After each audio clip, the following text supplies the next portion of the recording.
Hello বন্ধুরা, আবার একটা রান্নার ভিডিও নিয়ে চলে আসলাম। এরকম ভেটকি মাছের কাটা নিয়ে এসেছি। ভেটকি মাছের কাটা রান্না করব। ভালো করে ধুয়ে নুন হলুদ মাখিয়ে নিয়েছি। দেখো কীরকম করে রান্না করি। কড়াই বসিয়ে দিয়েছি, তেল দিয়ে দিলাম।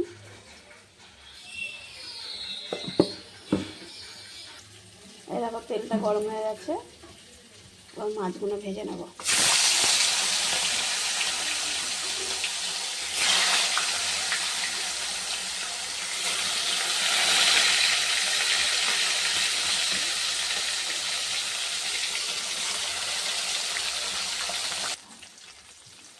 এরকম এক পিঠ ভাজা হয়ে গেছে।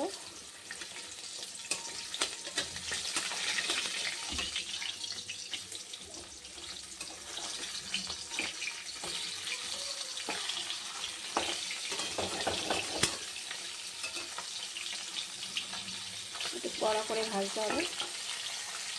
এরকম কোনো ভাজা হয়ে গেছে, উঠিয়ে নিয়েছি। আরও দিচ্ছি, বাদটা এগুলো ভেজে নিই, তারপরে আবার দেখাচ্ছি। এরকম একটুখানি আলু নিয়েছি আর পেঁয়াজ কুচিয়ে নিয়েছি। পেঁয়াজটা ভেজে নেবো। এই আলুটা এরকম মশলাটা দেখাতে পারলাম না। মশলার মধ্যে আছে আদা আছে, রসুন আছে, কাঁচা লঙ্কা আছে, টমেটো আছে। এটা পেস্ট করে নিয়েছি। এরকম মাছগুলো সব ভাজা হয়ে গেছে। এবার আলুটা ভেজে নিই। আলুটা ভাজা হয়ে গেছে। দারচিনি, লবঙ্গ, এলাচ দিয়ে দিলাম।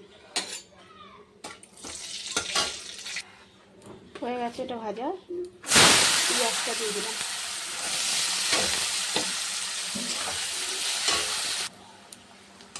পেঁয়াজটা ভাজা হয়ে গেছে। এবার মশলাটা দিয়ে দিলাম।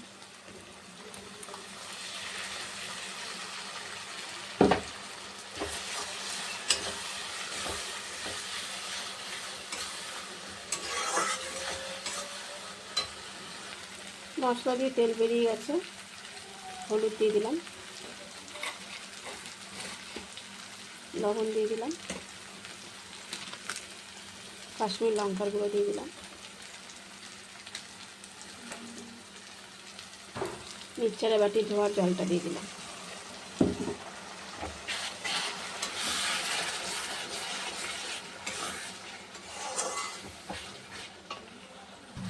এই দেখো এই মশলাটা কষানো হয়ে গেছে, তেল বেরিয়ে গেছে।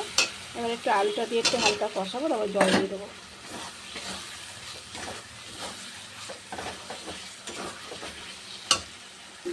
এই দেখো আলুটা কষানো হয়ে গেছে। আলু দিয়ে তেল বেরিয়ে গেছে, জল দিয়ে দিলাম।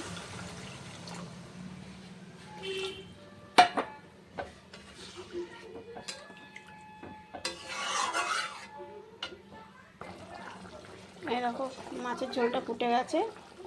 মাছ ভাজা কাটাগুলো সব দিয়ে দিলাম।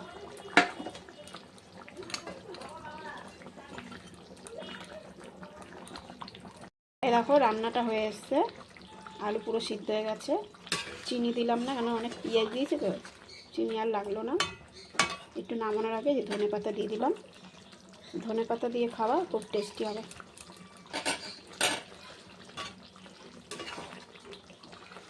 রান্নাটা হয়ে এসছে, আর নামিয়ে দেবো। এই দেখো আমার রান্নাটা হয়ে গেছে। কালারটা দেখেছো কত সুন্দর হয়েছে। তোমরা এরকম করে বানিয়ে খেয়ে দেখবা, খুব টেস্টি হয়েছে। কাটা রান্নাটা পুরো কষা কষা শুকিয়ে গেছে।